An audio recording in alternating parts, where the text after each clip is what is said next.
The chapel doors opened without sound. No announcement, no usher, no warning, yet every head turned. Rain clung to black coats. Umbrellas closed in careful hands. The Caldwell name filled the room without effort, but power went quiet in that second. A woman stood at the entrance. Dark coat, no jewelry, no need to be noticed. A child stood beside her. Small hand wrapped around hers. Still, steady. Cavell Caldwell sat in the front row, spine straight, jaw set, hands moving without purpose. He had not cried. He had not shifted. He had not looked back once since the service began. Until now.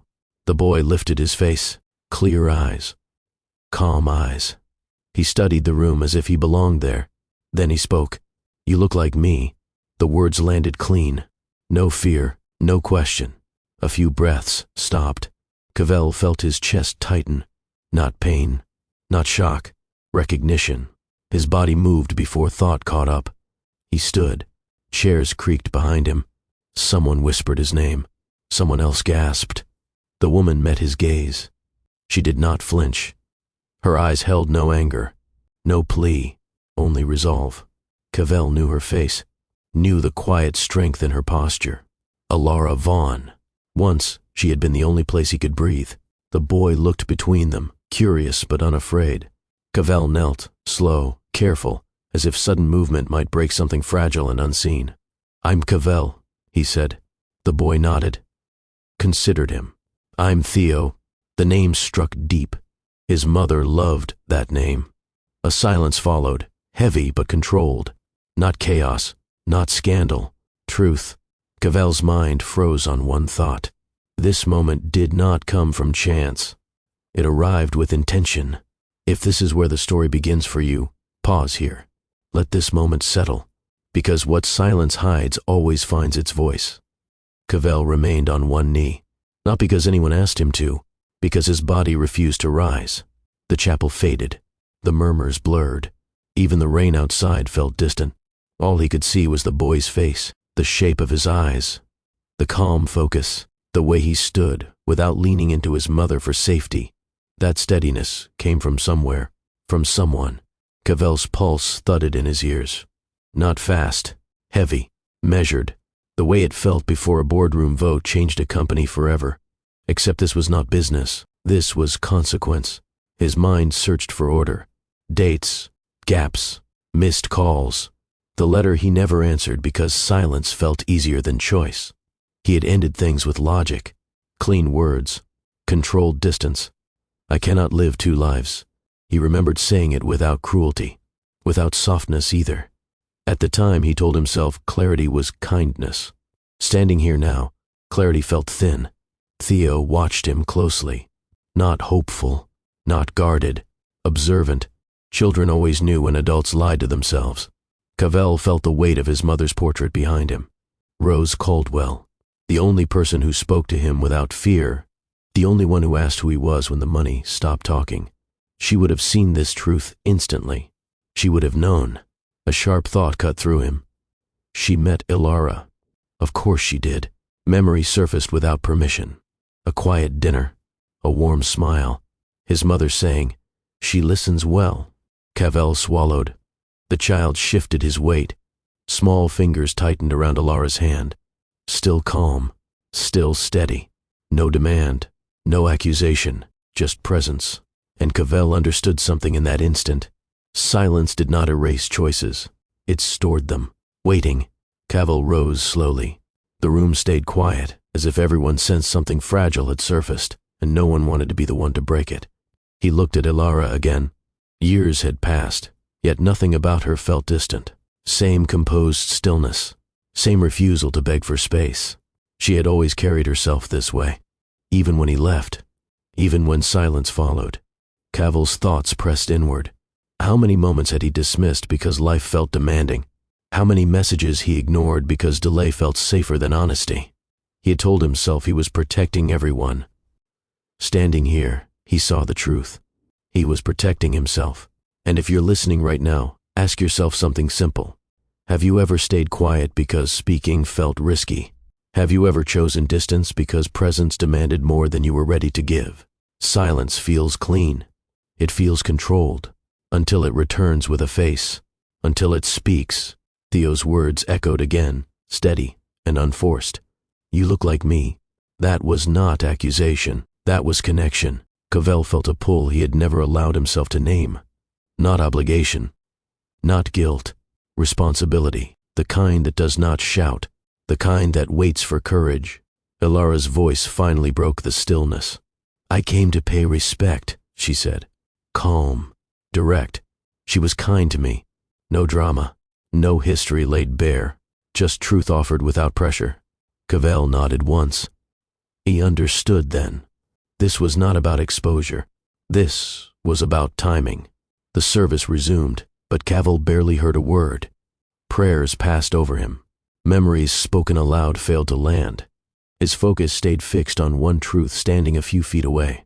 Ilara had chosen this moment. Not a gala, not a headline, not a courtroom. A farewell, which meant her reason reached deeper than timing. And if you are listening to this story right now, pause with me, because moments like this force a question many people avoid. What happens when the past shows up quietly and refuses to be ignored? What happens when love asks for honesty after years of distance? Welcome to Love Tales with Mr. Easton. This channel shares stories about love tested by fear, choices shaped by pride, and second chances earned through action. If stories about truth, family, and quiet courage matter to you, take a moment and subscribe. These stories stay with you because they speak to real life, not perfection. Cavell had built an empire on timing, on precision, on control, yet nothing in his life prepared him for the still power of a child standing beside a woman who once trusted him fully. Ilara did not look around the room. She did not seek approval. She did not wait for permission. She stood where she belonged, and Cavell realized something unsettling. This was not a visit. This was a return. The service ended without spectacle. People filed out in low voices, condolences offered, hands shaken, eyes avoided. Cavell remained still until the last hymn faded. Ilara turned to leave, not rushing, not lingering. Theo looked back once, curiosity plain on his face. That look carried no demand, only expectation. Cavell stepped forward, not to stop them, to speak. You didn't come for me, he said quietly. Ilara paused. No, she replied. I came for her. His mother, the woman who taught him presence mattered more than power. She met Theo once, Ilara continued. She deserved to know he existed, and he deserved to know she mattered. Cavell felt the weight of timing settle fully. Not anger, truth. Ilara met his eyes. I didn't come to change your life, she said. I came because silence ends when children grow old enough to ask questions. Theo reached into his pocket and pulled out a folded paper boat. Carefully made, creased with care. He walked to the casket and placed it near the flowers. For Nana Rose, he said. Cavell closed his eyes. His mother had loved paper boats. She said they reminded her that gentle things still carried strength. Theo turned back to him. Do you like boats too? Cavell nodded. I do. In that moment, everything shifted. Not loudly, not suddenly, but permanently. And if you believe love deserves honesty, presence, and courage, subscribe to Mr.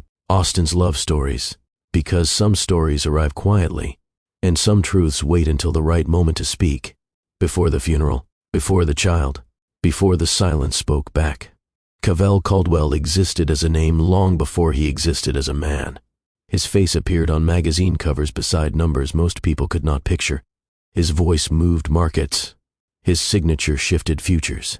At 38, he led an empire built by generations before him, and the world praised his discipline, restraint, and control.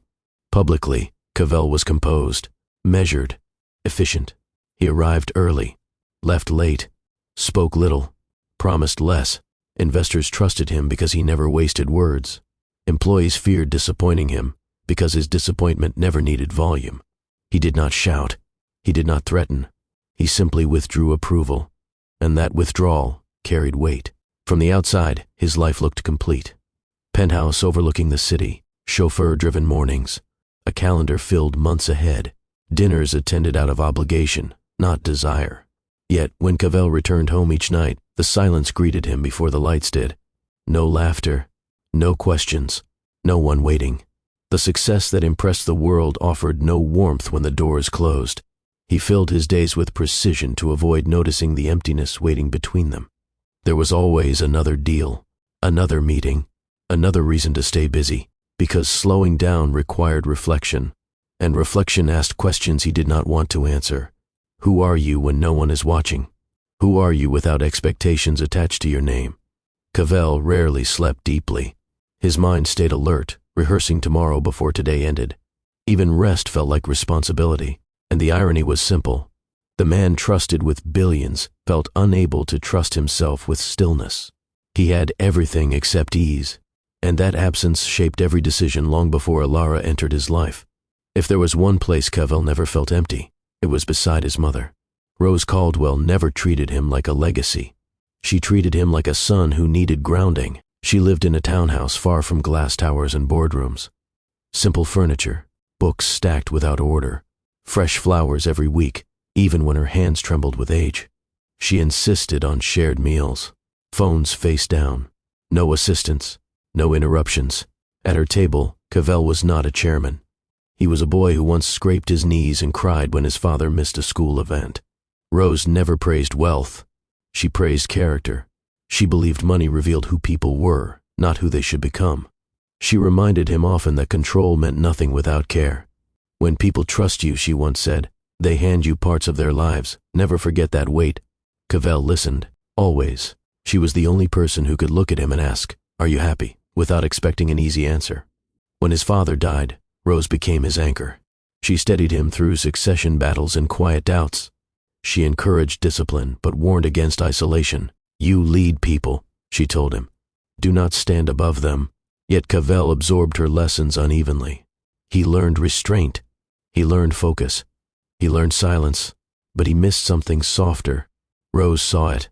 She noticed how his visits shortened, how work followed him into every room, how his eyes searched for exits, even during conversations. You carry too much alone, she told him once. He smiled, changed the subject. As her health declined, she worried less about the company and more about the man holding it together. She asked him if he had someone who knew him beyond the headlines. He said he did not need that. She did not argue. She never forced wisdom. She trusted time to teach what words could not. And now, standing at her funeral, Cavell understood a truth he once avoided. She had prepared him for leadership, but she had hoped life would teach him how to belong. The Caldwell legacy did not allow softness. It rewarded endurance, precision, results. From a young age, Cavell learned that hesitation looked like weakness and emotion complicated outcomes. Every lesson aimed toward one goal: control the variables and you control the outcome. Board members reminded him daily what his name represented: stability, confidence, continuity. Mistakes carried history behind them. Each decision felt heavier because it did not belong to him alone. Cavell responded by tightening his grip.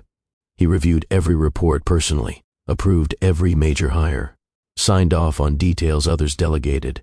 Trust felt like risk. He believed leadership meant carrying weight alone so others did not have to. Yet control demanded distance. The more responsibility he held, the fewer people he allowed close enough to question him. Relationships became transactional. Conversations shortened. Social obligations felt staged. People approached him with expectations already formed. No one asked who he was. They asked what he could provide. And Cavell allowed it, because the structure made sense, because it felt safer than intimacy. But safety carried cost. Late nights stretched into weeks, weeks into years. He stopped noticing how rarely he laughed.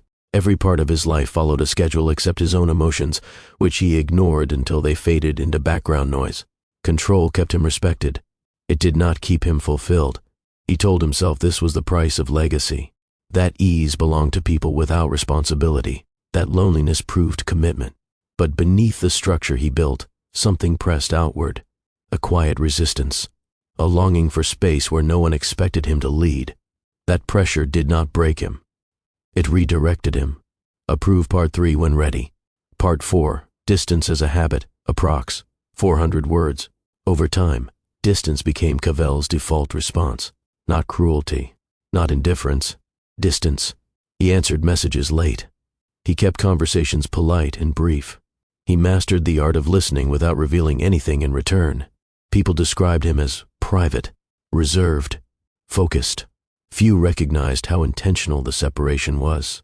Cavell learned early that closeness created expectations. Expectations led to disappointment. Disappointment demanded explanation. Distance avoided all three. Friends faded first. Invitations slowed. Relationships never moved beyond surface comfort. When someone leaned in emotionally, Cavell leaned back without noticing.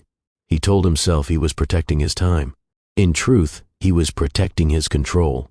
At work, this distance looked like strength. At home, it echoed. Even his penthouse felt staged. Clean lines, neutral colors, no personal history on the walls, no clutter that hinted at a life lived beyond function. He slept on one side of the bed out of habit, though no one had ever claimed the other. He filled quiet hours with reports and forecasts. Numbers never asked him to explain who he was. Rose noticed the change long before he did. "You don't let people stay," she said gently once. Cavell shrugged. "People leave." She studied him for a long moment. "Only when you give them no place to stand." He dismissed the comment, not because he disagreed, but because it felt exposed. Distance allowed him to move through life untouched. It prevented conflict. It prevented loss. It also prevented connection. And without realizing it, Cavell began to confuse isolation with independence. The habit settled deep. So deep that when restlessness crept in, he did not name it as loneliness. He named it pressure. Pressure did not arrive suddenly for Cavell. It accumulated. Every decision, every expectation, every reminder of what his name carried. He felt it most in the mornings, before assistants called, before the city demanded him back. Those brief minutes held a weight he could not place. A sense that his life moved forward without him fully inside it. Rose noticed before he spoke it aloud. "You need air," she told him one afternoon, voice steady but concerned. "Not rest. Space." He dismissed the idea at first. Vacations felt performative. Retreats felt temporary. He did not want luxury. He wanted quiet. What he wanted scared him, because wanting meant acknowledging absence. Weeks later, after another late-night meeting stretched past reason, Cavell made a decision without informing anyone. He delegated authority, cleared his calendar, left his phone with instructions to call only if the company faced collapse. It felt reckless. It felt necessary. He chose a place with no history tied to his name. A coastal town in Maine small enough to disappear inside. No press, no recognition, no expectations. He told himself the break would last a week, maybe two. What he did not admit was why he needed to go. He needed to exist without being measured, without legacy pressing against his back, without control shaping every interaction. He wanted to walk into a room without people deciding who he was before he spoke. The escape was not about running away. It was about finding himself somewhere the world had not already defined him. Cavell did not know what he hoped to find there. He only knew he could not stay where he was and remain intact. And so he left, not realizing that the quiet he sought would introduce him to the one person who saw him clearly before he learned how to see himself. Cavell arrived in Maine without announcing himself. No driver waited. No assistant checked in. He rented a modest car and followed narrow roads lined with weathered houses and quiet docks. The town did not ask who he was. It did not pause for him. Boats still left at dawn. Shops opened on time. Life continued without his name attached to it. That alone felt unfamiliar. The air smelled clean, sharp with salt. The ocean stretched wide and unconcerned. Cavell checked into a small inn overlooking the harbor. No marble floors. No recognition at the desk.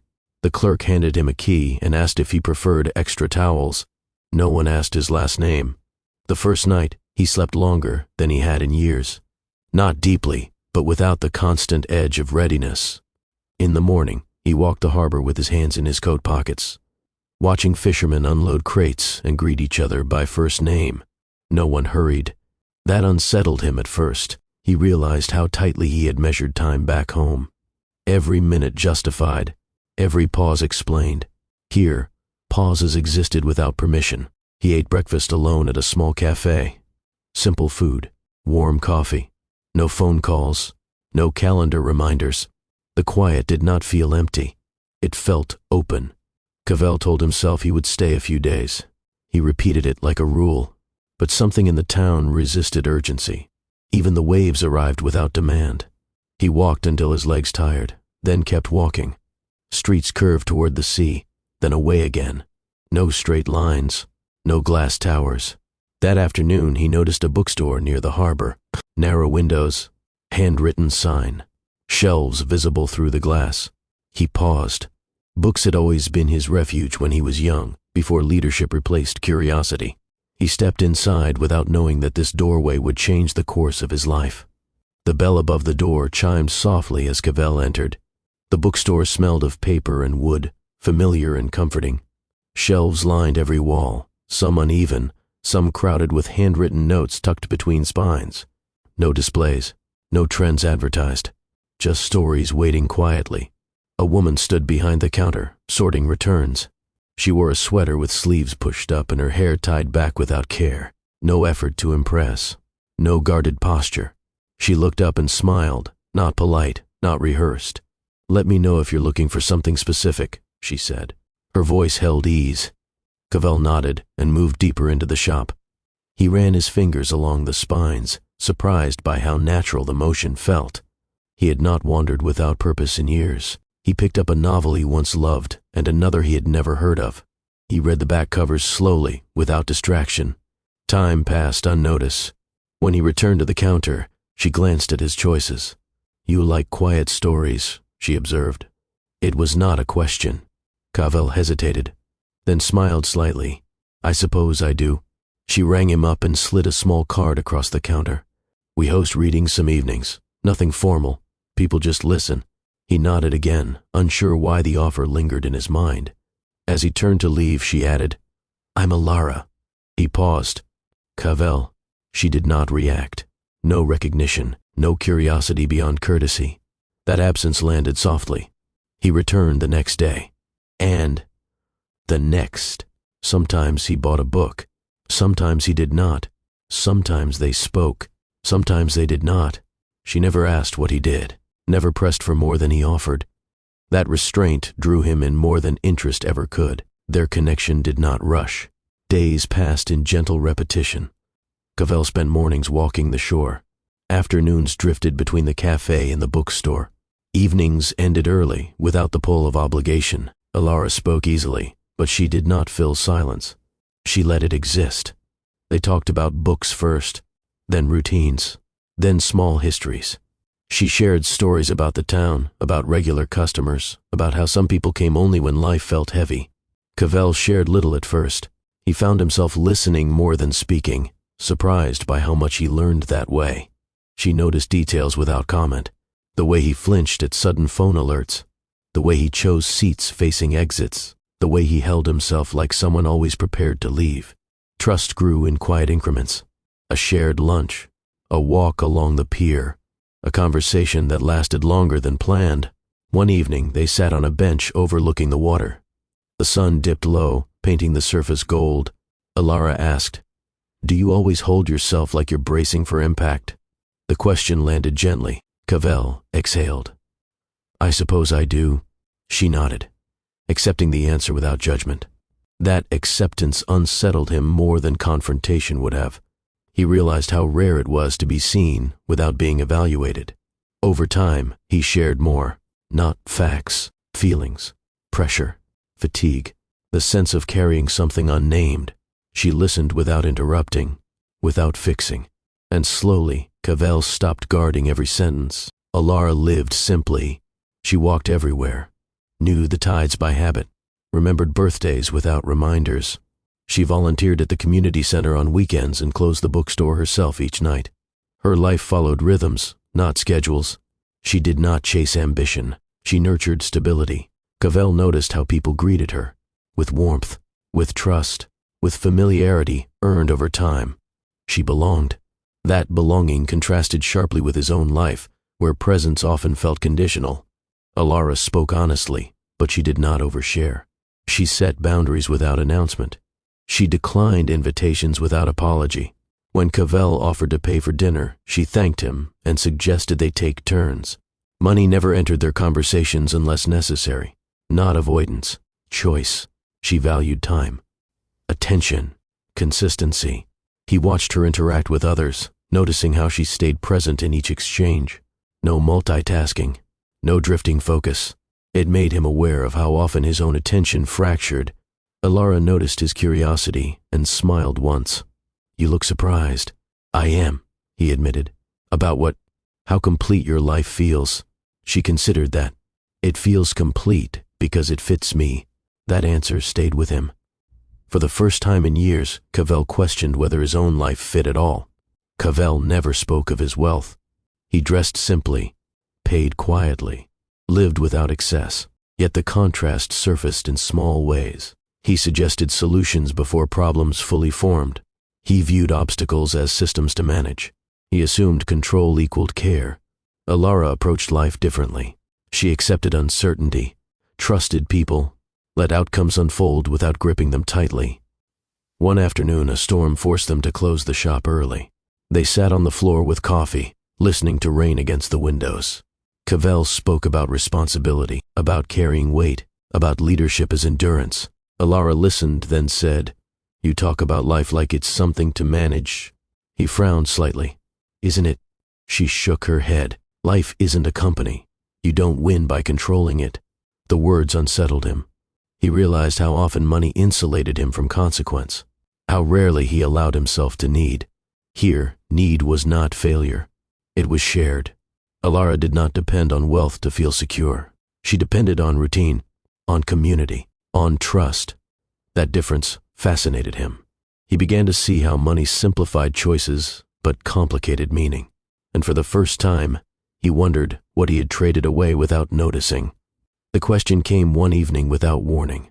They walked along the shoreline as the sky dimmed. The tide rolled in slow and steady. Cavell spoke about pressure again, about duty, about how leaving felt irresponsible. Alara stopped walking. She faced him, eyes calm, voice steady. "Do you feel free?" The question stripped away every title he carried. Cavell opened his mouth, closed it. He had answers prepared for many things. This was not one of them. He searched himself honestly. Freedom, he realized, was not movement. It was alignment. He had mobility, access, choice. He did not have ease. "I don't know," he said, finally. Alara nodded. "That answer matters more than pretending." They resumed walking. Cavell felt something shift, a recognition he could not yet name. That night, alone in his room, he stared at the ceiling and understood something simple and frightening. He had built a life that functioned, but he had never asked whether it allowed him to breathe. And that question would follow him long after he left Maine. Love did not arrive with declarations. It settled into routine. Mornings began the same way.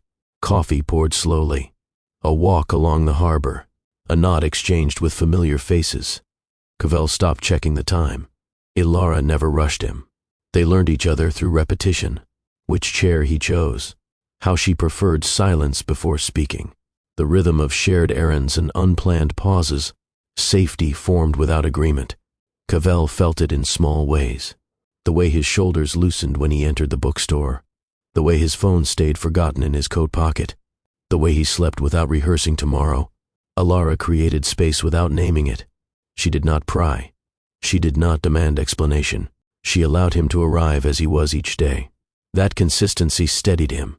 He realized how rarely he felt unexamined elsewhere. In his world, attention came with expectation. Here, attention felt neutral, warm, grounded. They cooked together. Simple meals. No competition. No performance. When something burned, they laughed and started again. Cavell noticed how easily laughter surfaced around her. Not forced, not guarded. It surprised him. Emotional safety grew because nothing needed defense. There were no roles to maintain, no image to protect. He spoke when ready, stayed quiet when not. Alara accepted both, and for the first time in years, Cavell felt seen without being measured. Change did not announce itself. It revealed itself in habits. Cavell stopped scanning rooms for exits.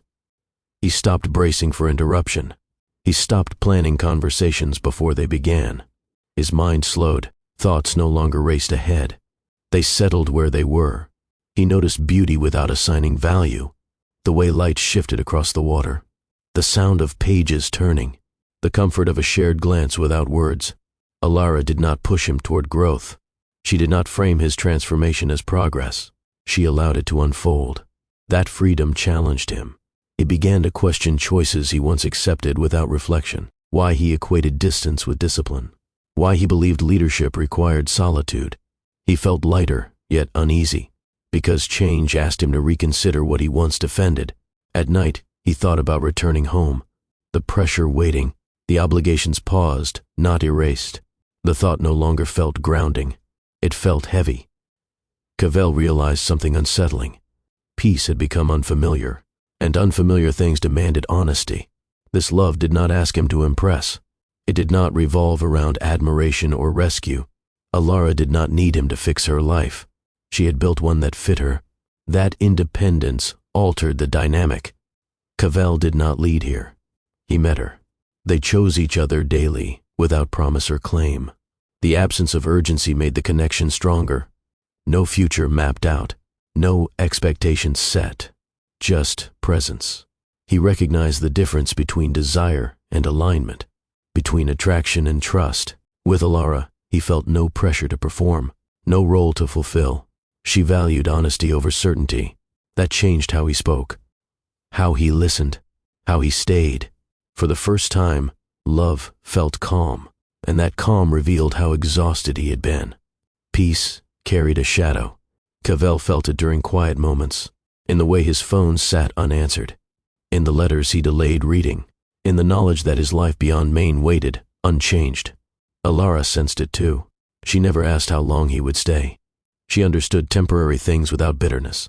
One evening they sat watching the tide recede. Cavell mentioned his mother's health, briefly, without detail.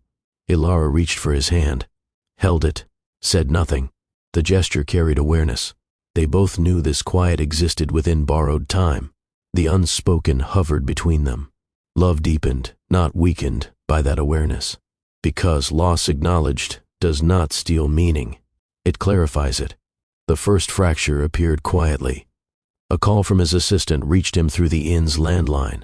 A reminder of obligations waiting, of decisions only he could make. Cavell listened, ended the call, sat still. Alara watched him closely. "You don't belong to this place," she said softly. Not accusation, recognition. He did not deny it. They spoke honestly that night, about responsibility, about choice, about what leaving would mean.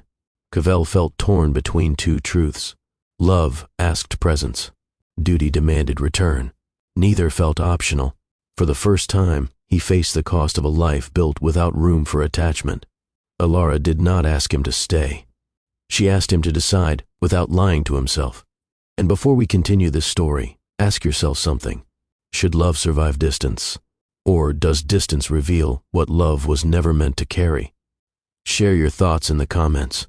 If this story speaks to you, stay with Mr. Austen's Love Stories. Cavell did not announce his return.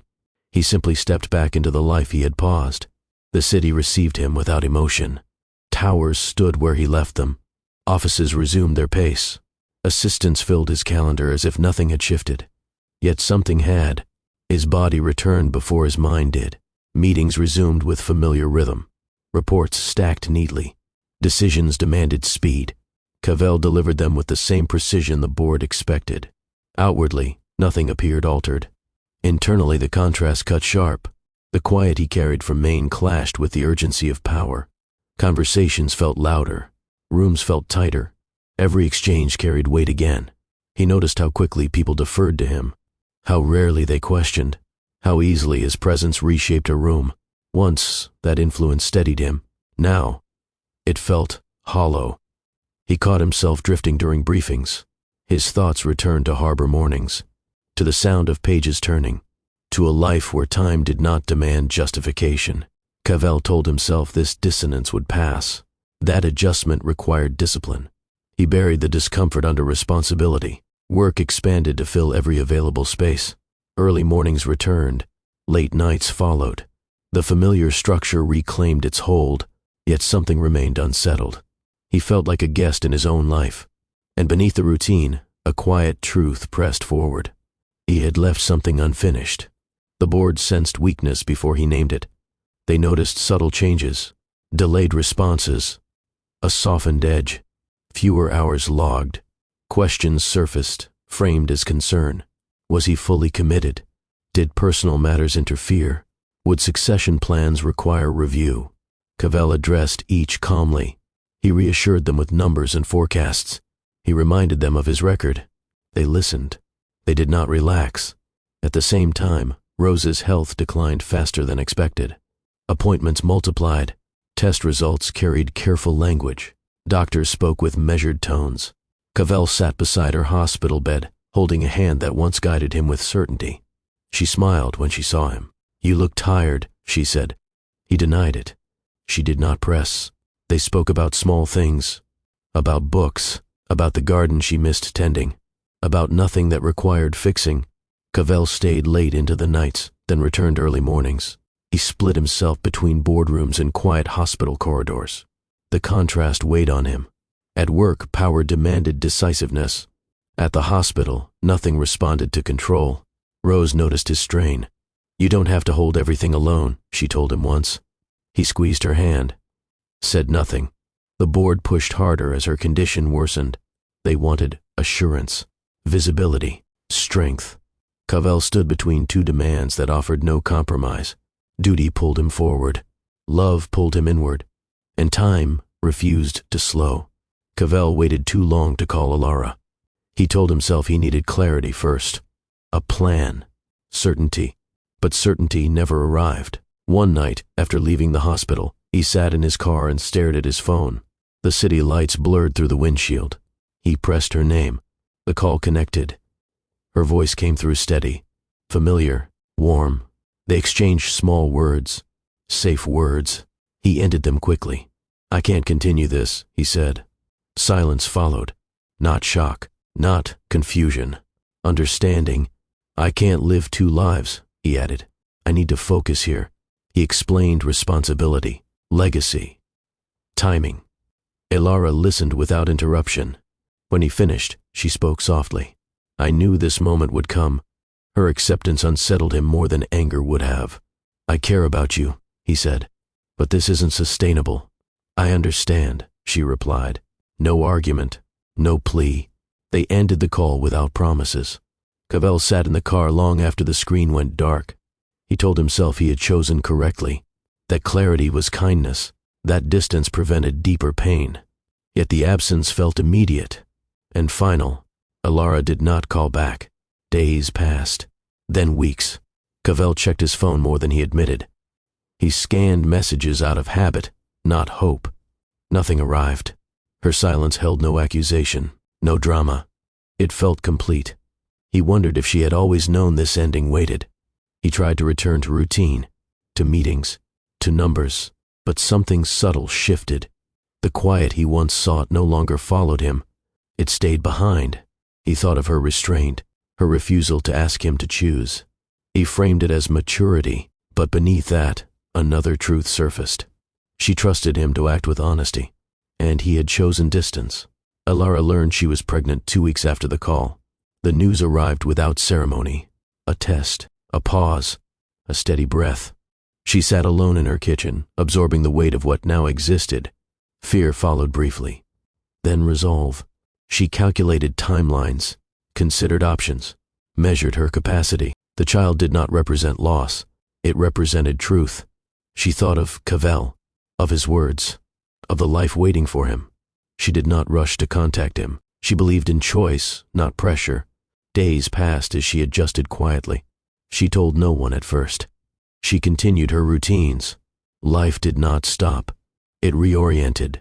Alara wrote the letter slowly. She chose paper. She explained simply. No emotion dressed as argument. No demand. She told him she was pregnant, that she expected nothing, that she wanted honesty to exist. She gave him space to decide. She read the letter twice, folded it carefully, addressed it clearly. Then she stopped. She pictured his world, the pressure, the expectations. She imagined the weight the letter would add. She sealed it anyway. Truth mattered. She mailed it the next morning and waited. The letter reached Cavell's office during a week filled with crisis. Board tensions rose. Rose's condition worsened. Decisions piled up. The envelope sat unopened on his desk. He noticed the handwriting. He told himself he would read it later. Later stretched. When he finally opened it, exhaustion clouded judgment. He read the words once, then again. The truth stood clear. Cavell folded the letter. He did not respond, not from cruelty, from fear. Fear of disruption, fear of timing, fear of facing consequences he could not control. Silence felt safer than choice, and in choosing silence, Cavell set everything in motion. Because silence never ends a story. It delays its reckoning. The morning of the funeral arrived wrapped in rain. Not heavy, not dramatic, steady enough to slow every step. Briarwood Cemetery filled early. Black umbrellas moved in measured lines. Luxury cars idled along the curb, engines quiet, drivers waiting. The Caldwell name carried weight even in grief. Board members stood beside distant relatives. Longtime associates spoke in hushed tones, careful with every word. Inside the chapel, the air felt dense. Not from sorrow alone, from expectation. Cavell sat in the front row, posture controlled, suit flawless. He acknowledged condolences with brief nods. He thanked people without meeting their eyes for too long. His hands moved restlessly, straightening cuffs that did not need adjustment. At the front of the room stood his mother's portrait. Rose Caldwell looked out with the same calm strength she carried through life. The smile captured there held no judgment, only quiet knowing. Cavell focused on that image as the service began. Words flowed past him. Scripture, memories, praise for a life well lived. He heard none of it. Grief did not overwhelm him. It pressed inward, contained and heavy. This was the woman who anchored him, the only one who challenged him without fear, the one person who never asked what he controlled, only who he was becoming. Now she was gone, and the room filled with people who knew his title better than his heart. Cavell breathed through it. He stayed still. He stayed composed. Then the doors opened. No sound announced them, yet the shift rippled through the room. Heads turned. Conversations stilled. Even the rain outside seemed to pause. A woman stood at the entrance. Dark coat. Calm posture. No attempt to blend in or stand out. Beside her stood a child. Small, steady, unafraid. The air changed. Not because of scandal, because of recognition. Cavell felt it before he saw it clearly. A tightening in his chest. A sense of something long avoided stepping into the open. This was not interruption. This was arrival. Cavell's eyes locked onto the child. Not out of curiosity, out of instinct. The boy's face held a quiet familiarity that struck without warning. The shape of his eyes, the stillness in his gaze, the way he observed rather than reacted. It was like looking into a reflection that carried innocence instead of armor. The child lifted his head and met Cavell's stare without hesitation. No fear, no confusion. Recognition passed between them without explanation. "You look like me," the boy said. The words carried no challenge, only truth.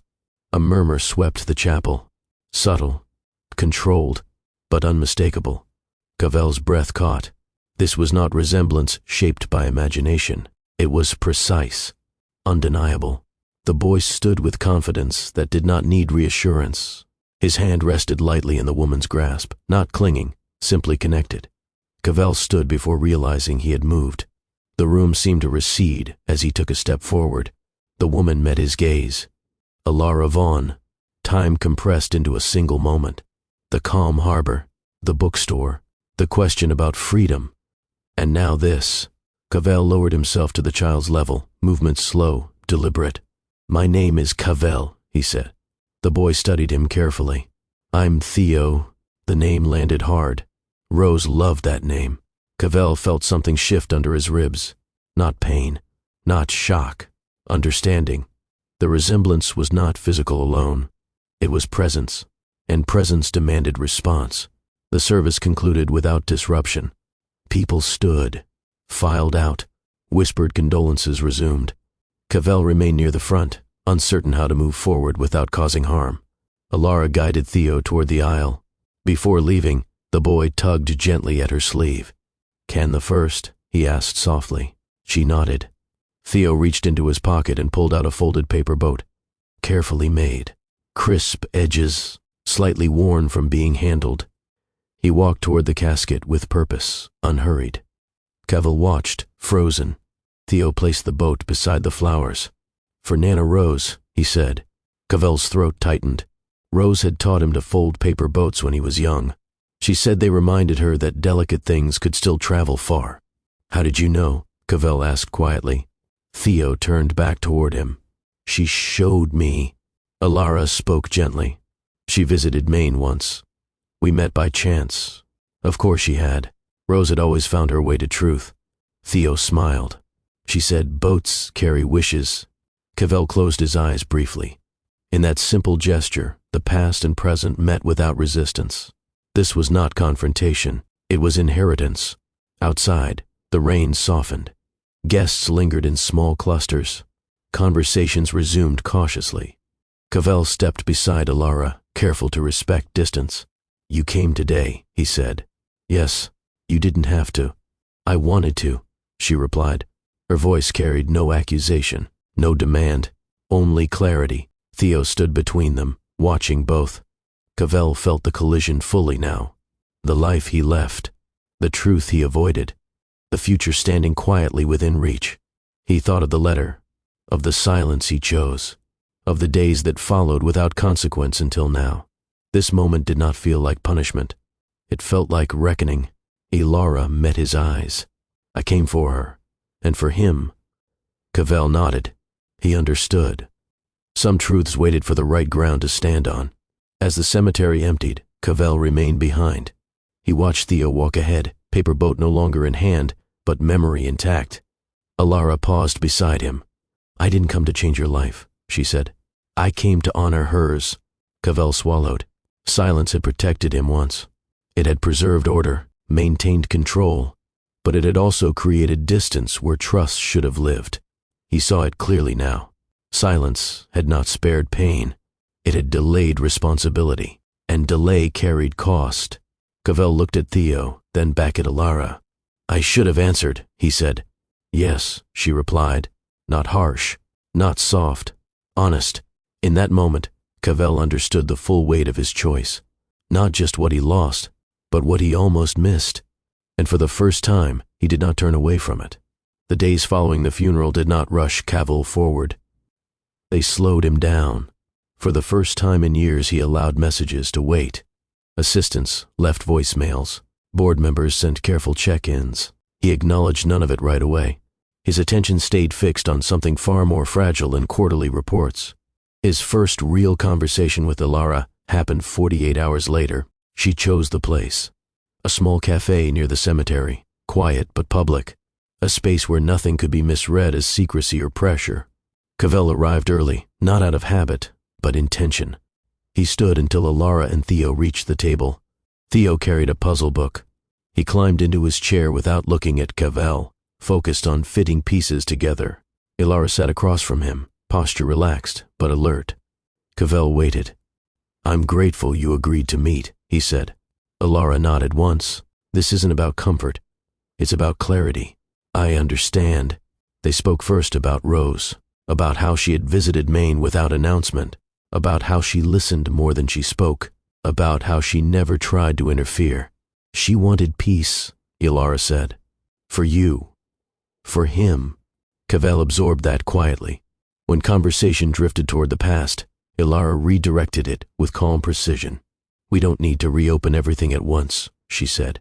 Right now, Theo matters. Theo glanced up at the sound of his name, then returned to his puzzle. Cavell noticed how Alara spoke to him. No secrecy, no tension. Everything said plainly at the child's level. I don't expect forgiveness, Cavell said after a pause. I expect responsibility. Alara studied him, not skeptically, carefully. That's the right place to start, she replied. There were no raised voices, no emotional release, no dramatic reckoning. Just two adults acknowledging truth without trying to soften it. When the meeting ended, Cavell did not push for another. He stood, thanked her, looked at Theo. It was good to see you, he said. Theo nodded. Okay. That single word carried more weight than praise. As Alara gathered her coat, she stopped beside Cavell. This won't move fast, she said. And it won't be smooth. I won't rush it, Cavell replied. She met his eyes. This time, she believed him enough to walk away. Alara did not delay setting boundaries.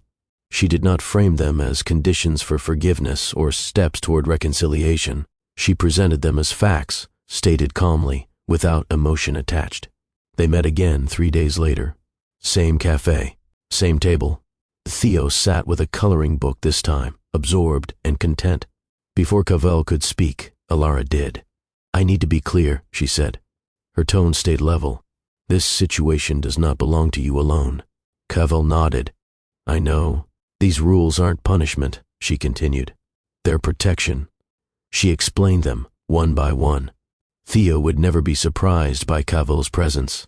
Every meeting would be discussed ahead of time. No sudden visits. No last-minute changes. There would be no gifts meant to compensate for time missed. No grand gestures. No attempts to impress. Consistency mattered more than intensity. Theo would not be introduced into Cavell's private life yet. No homes. No private spaces. Everything would remain public until trust settled naturally. And most important of all, there would be no promises spoken in front of Theo unless Cavell was certain he could keep them. Cavell listened without interrupting. He did not negotiate. He did not explain. I accept all of that, he said when she finished. Alara watched him closely. You're agreeing too easily.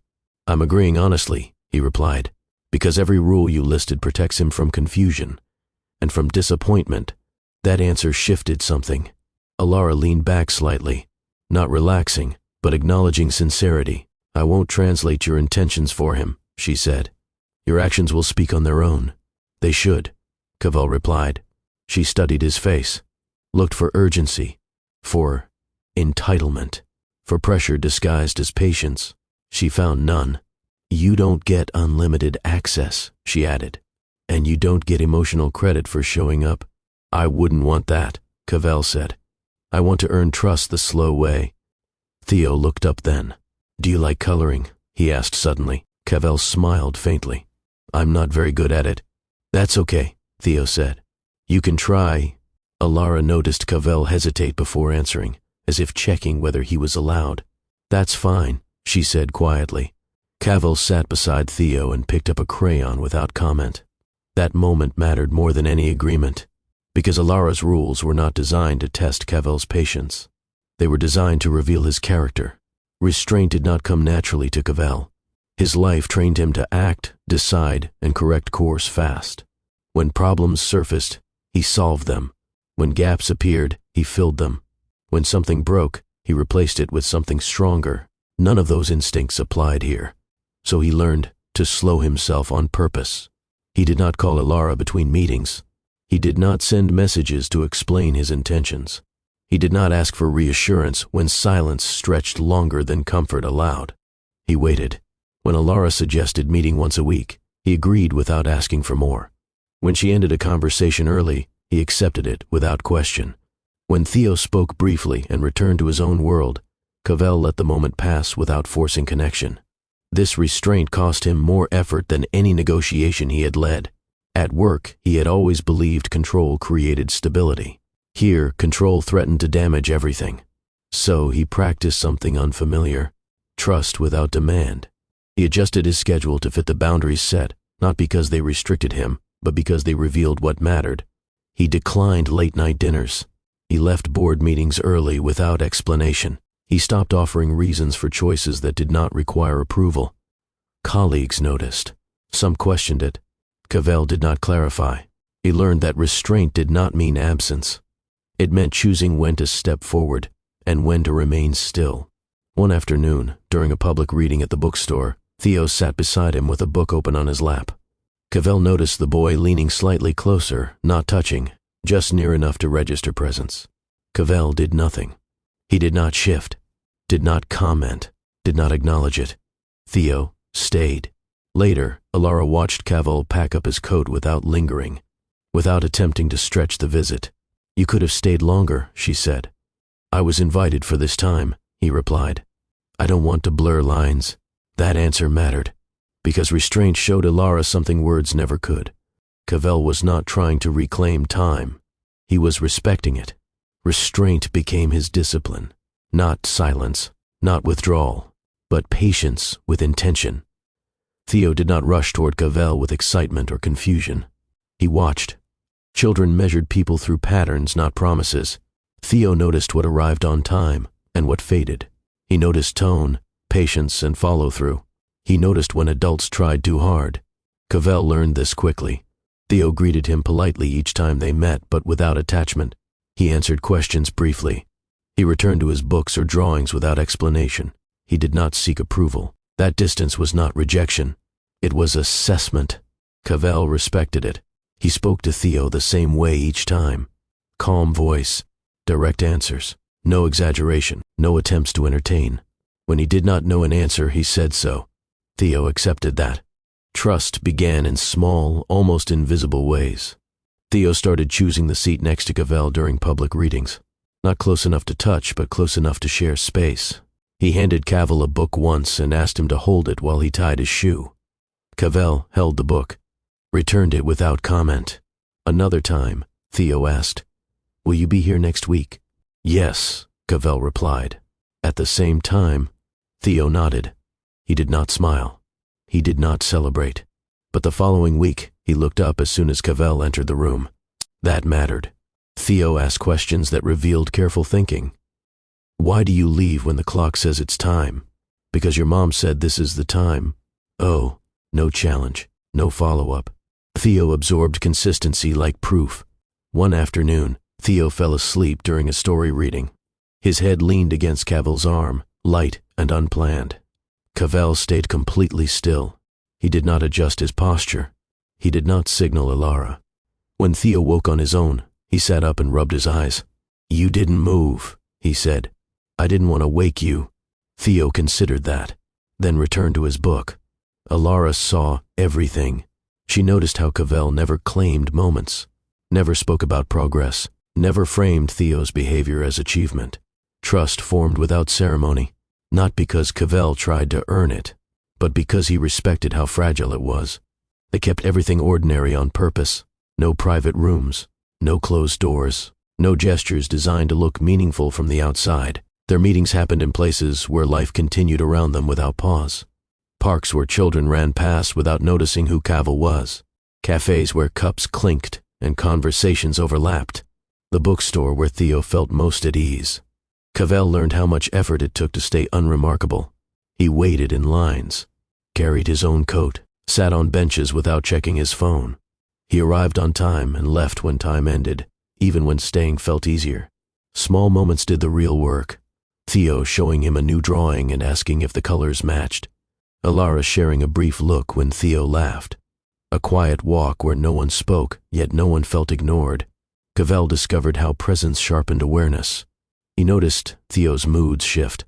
He learned when to speak and when to let silence exist without filling it. Alara watched all of it.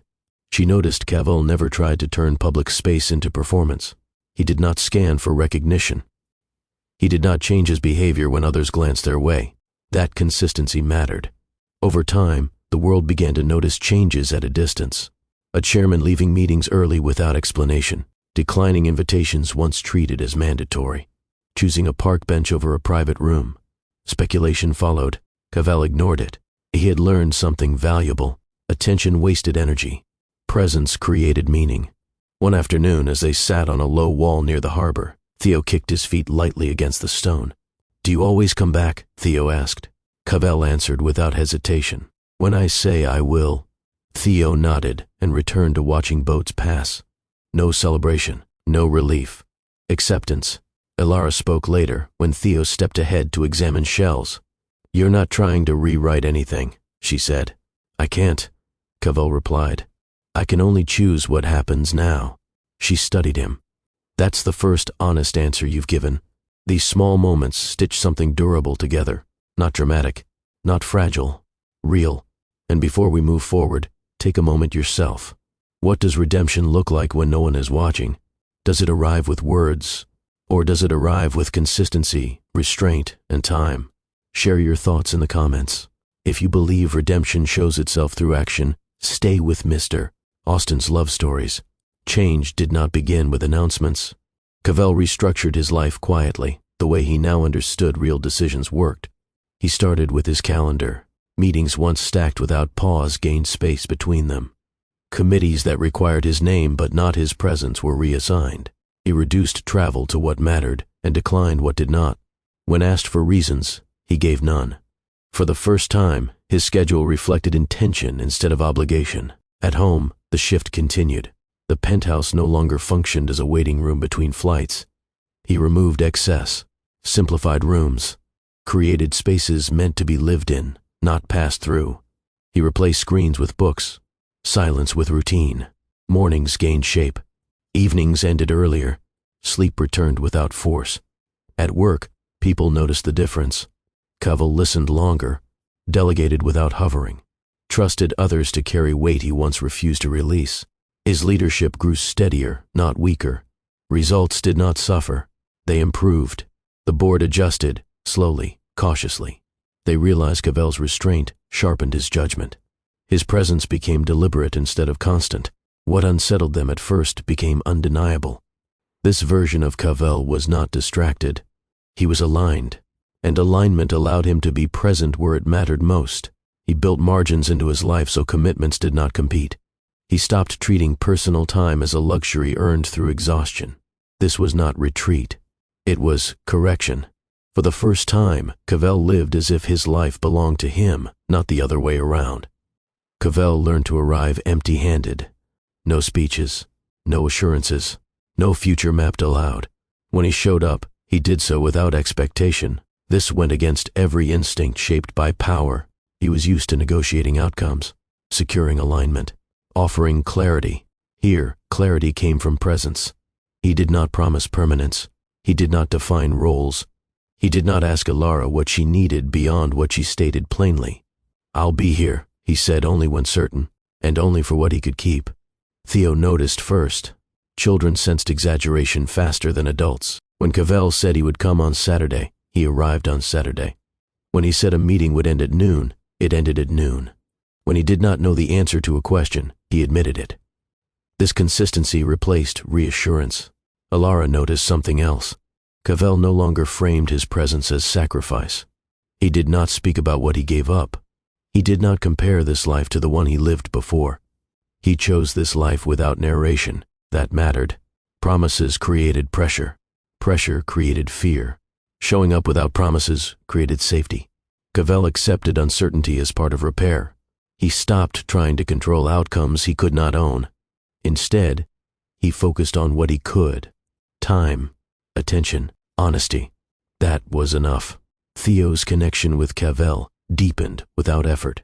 It happened in shared activity, not conversation. They walked together, read side by side, built small paper boats at the bookstore table, and set them afloat in shallow water near the dock. Theo did not call Cavell by any title. He used his name. That simplicity carried trust. Questions came slowly. "Did you like being a kid?" "Yes." "What did you do?" "I read a lot and listened to my mom." Theo nodded, satisfied. They found rhythm in routine.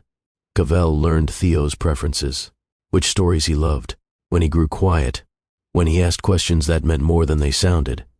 Theo learned Cavell's patterns too, that he stayed calm, that he kept his word, that he did not rush. One afternoon, Theo took Cavell's hand without looking. The gesture lasted seconds. Cavell did not comment. He let it pass like all honest things did. Trust settled deeper, not because Cavell earned it, because he did not try to accelerate it. Alara watched everything. She did not interfere. She did not guide outcomes. She did not reward effort with reassurance. She allowed time to reveal truth. She noticed Cavell's choices aligned even when no one observed. His restraint held steady when convenience tempted him. His consistency did not fluctuate with mood or pressure. That mattered more than apologies ever could. Alara had learned the cost of haste. She had lived through hope placed too early. She refused to repeat it. So she observed. She saw Cavell adjust his life without announcing it. She saw him remain patient when progress felt slow. She saw him accept distance when needed. She saw him respect her authority as Theo's mother without question. Trust grew there first. Not romantic trust, human trust. Alara did not rush to redefine what they were. She allowed the present to stand on its own. One evening, as Theo played nearby, she said quietly, "You're different." Cavell nodded. "I had to be." She considered him for a long moment. "Consistency changes things." "Yes," he replied. "That's the point." Alara did not smile, but she stayed. And staying, for her, meant everything. Trust did not grow in the daylight hours when structure still ruled everything. It grew late at night, when Theo was asleep, when the apartment settled, into stillness, and when there was nothing left to manage or perform. Those nights stripped away urgency. Cavell and Alara sat at opposite ends of the small kitchen table at first, not out of distance, but habit. Lamps stayed low. Phones stayed out of reach. No one announced how long they would talk. Early conversations stayed practical. They discussed Theo's school routine, his reading habits, how he responded to changes. Cavell listened carefully, not as a visitor, but as someone learning the texture of a life he had not witnessed. Alara noticed the difference. He did not interrupt. He did not redirect the conversation toward himself. He asked questions only when clarity mattered. As the nights passed, the conversations shifted. Cavell spoke about exhaustion without dressing it up as responsibility. He described how his days once felt like endless preparation for problems that never fully arrived. How his mind stayed alert, even when nothing demanded it. How silence once felt safer than engagement. Alara listened without comment, allowing the truth to land without cushioning it. When she spoke, her words carried no accusation. She talked about evenings after the breakup, how she learned to organize her life around reliability rather than hope, how planning became a form of protection, how she stopped waiting for messages that might never come. Cavell did not flinch. He absorbed it. Some nights, the conversation paused for long stretches. Not awkward, not tense, just quiet that did not need explanation. Those pauses mattered as much as the words. They were not trying to reach resolution. They were trying to understand reality. Late-night conversations removed performance. There was no pressure to forgive, no pressure to move forward, no pressure to define anything. Truth existed without expectation. That changed the tone of everything. Cavell realized trust was not rebuilt through reassurance. It was rebuilt through shared honesty that did not demand comfort in return. Alara realized she could speak without managing Cavell's reaction. She did not need to soften her words or protect his pride. That freedom created safety. Over time, the chairs moved closer without discussion. Not touching, just nearer, familiar. Those nights did not heal everything.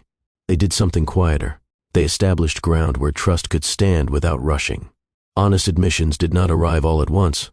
They came in measured pieces, offered without defense, and received without interruption. Cavell understood early that explanation would damage what honesty was trying to build. So he spoke plainly, without framing his past in strategic language or softened reasoning. One night, after a long silence settled between them, he said something he had never allowed himself to articulate fully.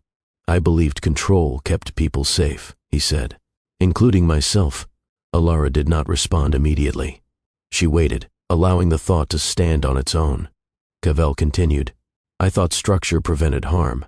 That distance kept things clean. I told myself silence avoided conflict. What I never admitted was that it also avoided responsibility. That admission did not sound rehearsed. It carried weight because it offered no escape route.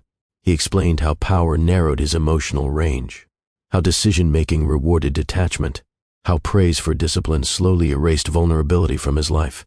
"I didn't disappear because I stopped caring," he said. "I disappeared because caring asked more than I thought I could give." Alara looked at him steadily. "That doesn't make it hurt less," she said. "But it makes it honest." That distinction mattered.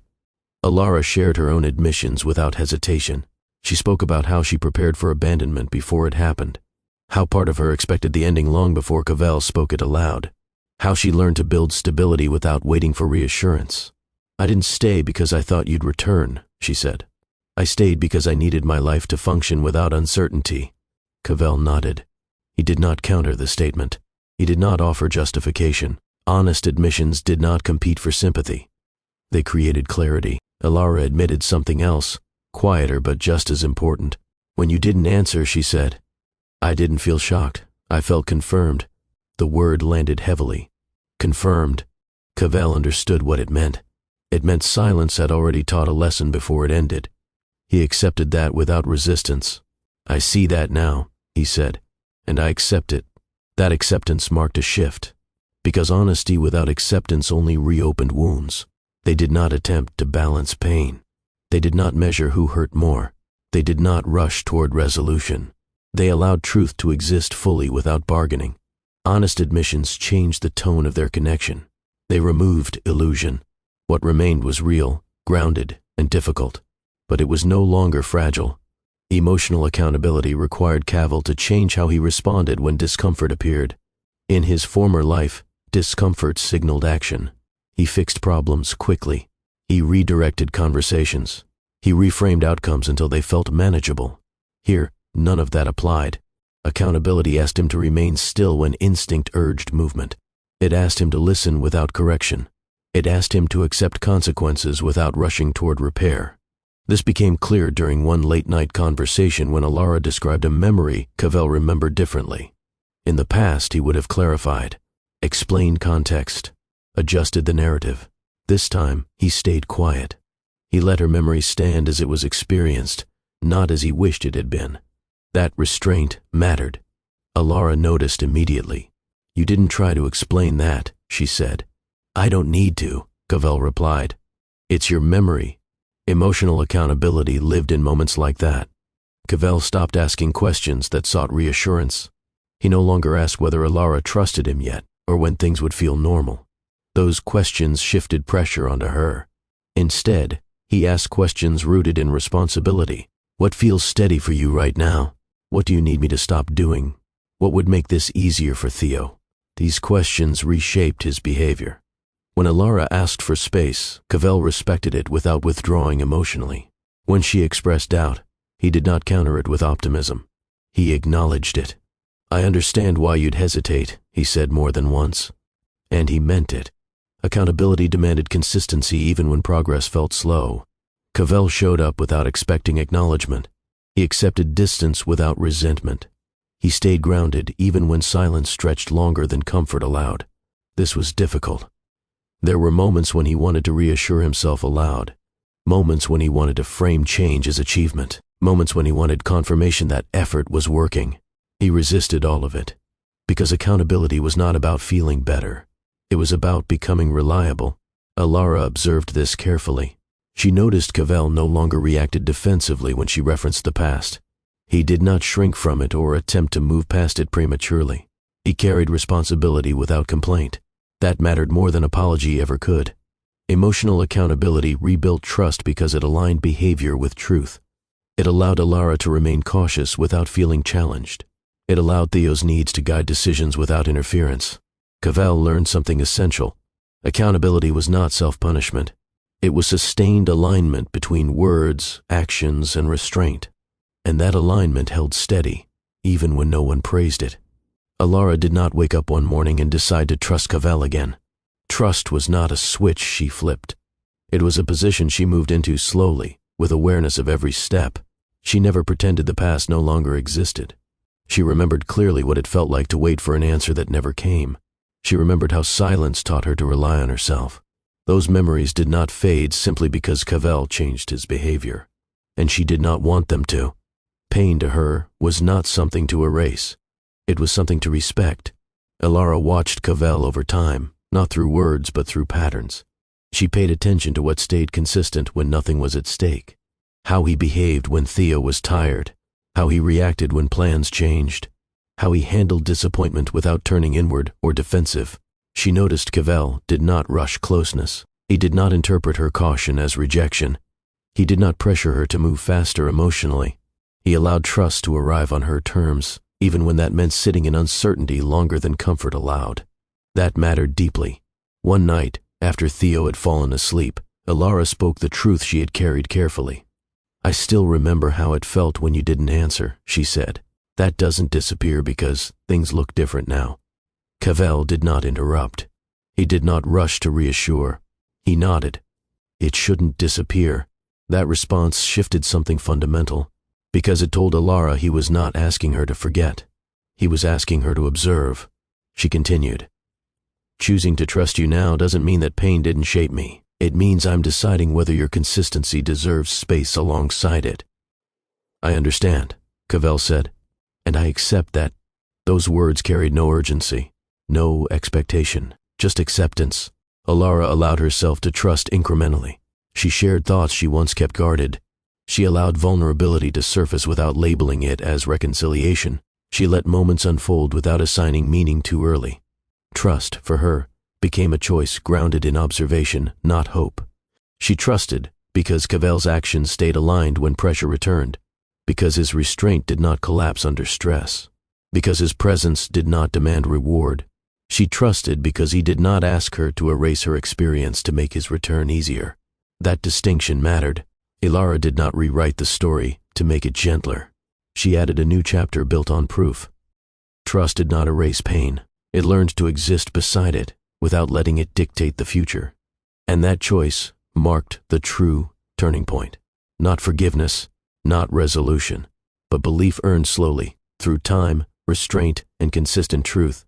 Cavell did not step away from power. He redefined how it existed in his life. For years, power meant control. It meant being available at all hours. It meant responding first and resting last. It meant believing absence equaled failure. That belief shaped every decision he made before Maine, before Alara, before Theo. Now, power took on a different shape. Cavell stopped measuring his worth by visibility. He no longer equated leadership with constant assertion. He learned that presence did not require dominance. This shift began quietly. He started turning his phone off during dinner hours, not placing it face down, turning it off. He delegated authority without shadowing every outcome. He trusted systems he once needed to oversee personally. At first, this restraint felt risky. Then it felt grounding. Cavell noticed his decisions carried more clarity when they were not rushed. His words carried more weight when they were not constant. People listened differently when he spoke less but meant more. Power no longer lived in reaction. It lived in choice. At home, presence became discipline. When he sat with Theo, he sat fully. No drifting focus, no partial attention. When he spoke with Alara, he listened without preparing a response. He learned presence demanded humility. It required letting moments exist without directing them. That was harder than control, but it changed everything. Cavell realized power once protected him from vulnerability. Presence asked him to step into it. And he did. Not once. Daily. Family did not arrive through declaration. It formed through honesty. Cavell never attempted to rewrite his role. He did not claim fatherhood through authority. He did not assume connection through biology alone. He allowed truth to guide the structure. Theo knew who Cavell was. No softened language. No confusing half-answers. Alara spoke plainly, and Cavell supported that clarity. "This is Cavell," she told Theo. "He's part of your life now. Not forever. Not perfectly. Now." That mattered. Cavell answered Theo's questions directly. He did not promise permanence. He promised honesty. "I wasn't here before," he said once. "That was my choice." Theo absorbed that quietly. Family, Cavell learned, was not built by erasing mistakes. It was built by naming them and choosing better behavior afterward. Alara never rushed definition. She allowed the shape of their family to emerge naturally. Some days felt close. Others required distance. She respected both. Cavell followed her lead. Family became something flexible, not forced. Truth allowed safety. Safety allowed growth. And growth allowed belonging. The world noticed the change before Cavell acknowledged it aloud. Executives whispered. Analysts speculated. Journalists framed narratives they could not fully explain. A chairman who declined public appearances. A leader who left events early without excuse.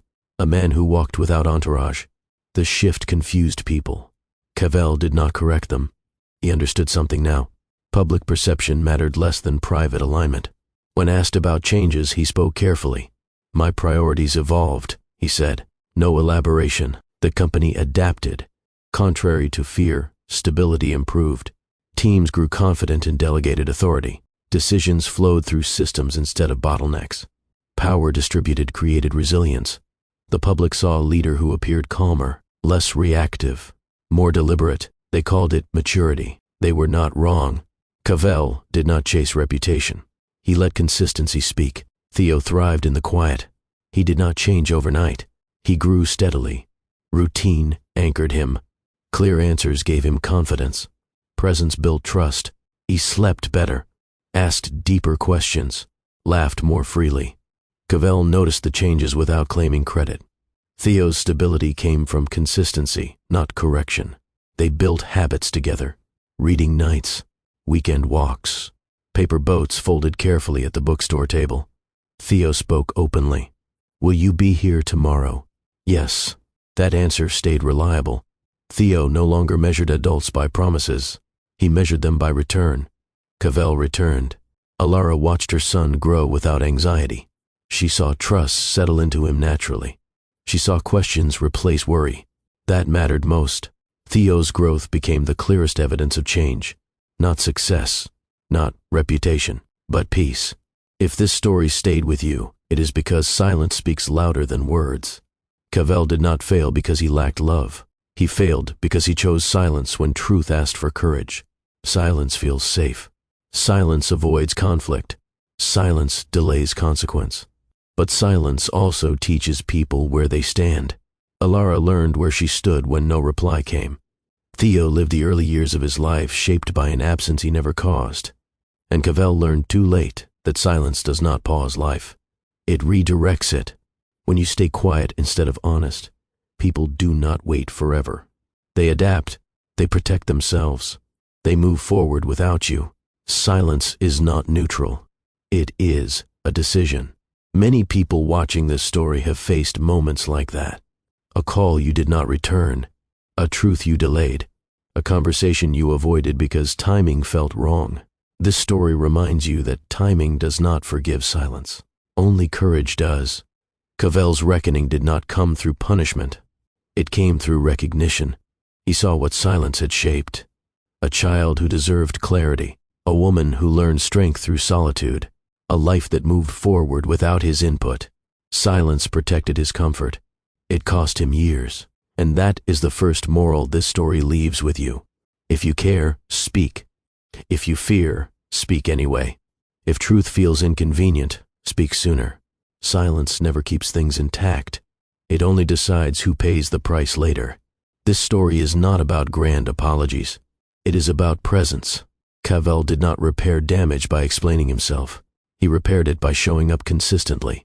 Presence does not announce itself. It proves itself. You saw it in how he waited, how he listened, how he respected boundaries without resentment. Presence is not about proximity. It is about attention. You can sit beside someone and still be absent.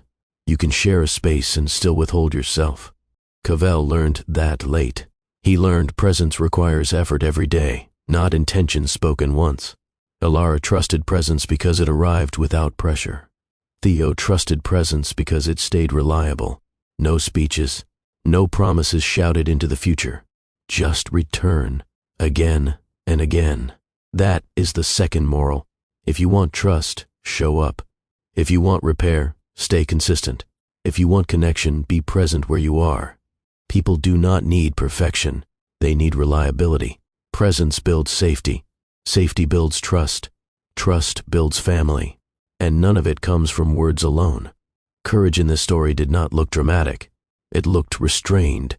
Cavell's courage showed when he stopped defending himself, when he accepted accountability without seeking relief, when he allowed discomfort to exist without trying to erase it. Alara's courage showed differently. She did not rush forgiveness. She did not erase pain to ease reconciliation. She chose trust carefully, without denying her past. Theo's courage appeared in stillness, in observation, in patience. This story teaches you that courage does not shout. It does not perform. It does not demand recognition. Courage chooses honesty when silence feels easier. Courage chooses presence when absence feels safer. Courage chooses growth without knowing the outcome. Many people think courage means confrontation. Sometimes it means consistency. Sometimes it means waiting. Sometimes it means not taking shortcuts back into comfort. This story honors quiet courage. the kind that rebuilds slowly, the kind that lasts. If you are facing a moment where courage feels heavy, remember this: you do not need to fix everything today. You need to act honestly today. The rest follows. Now let me speak directly to you. If you are watching this and recognizing yourself in Cavell, this story is not here to shame you. It is here to wake you. If you recognize yourself in Alara, this story is not asking you to forget your pain. It is reminding you that boundaries protect truth. If you see yourself in Theo, this story is proof that clarity heals. Every viewer stands somewhere inside this story. Ask yourself honestly, where have you chosen silence instead of truth? Where have you delayed presence while believing time would wait? Where have you confused intention with action?